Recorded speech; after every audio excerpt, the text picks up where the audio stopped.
To get started, the first thing you're going to need to do is you need to check your calculator's operating system version. How you can do this is on your calculator, you need to press mode, then scroll down to about and click on enter. This method works on versions 5.8.3 and below, but it also works on many newer versions, but isn't guaranteed to work. But if it does work, when you click on mode and then scroll down to click on about and click on enter, then you're good to go and you're going to need to move on. The next thing you're going to need to do is you need to get this application called TI Connect CE on your computer. How you can do this is you can go to Texas Instruments website and basically get the correct version for your computer, whether you're on Windows, Mac, or Chromebook. However, if you're on Linux, this uses a different type of TILP instead, and once you've gotten the software on your computer, you're basically going to need to open it. The next thing you need to do is you need to connect your calculator. How you can do this is you can get a mini USB cable and connect it to your computer. If your calculator does not appear on your TI Connect CE, try holding the reset button on the back of your calculator for about 2 seconds, and if it still doesn't appear, it probably means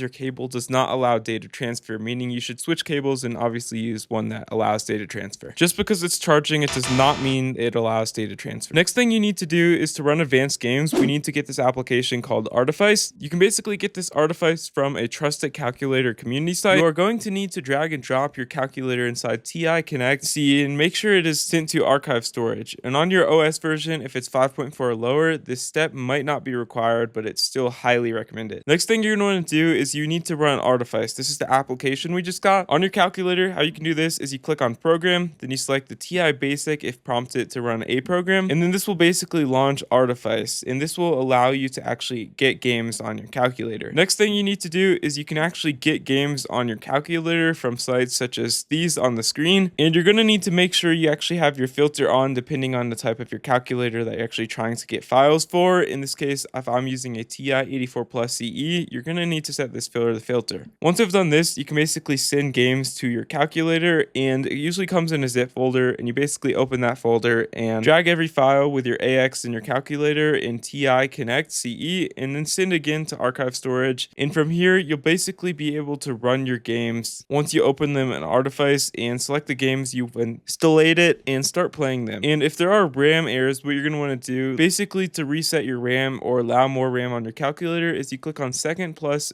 27 enter. This will basically reset and free some memory on your calculator. And that's basically it. I've also linked all these applications in the description, their names below. And if you found this helpful, leave a like and subscribe down below. Thank you so much for watching.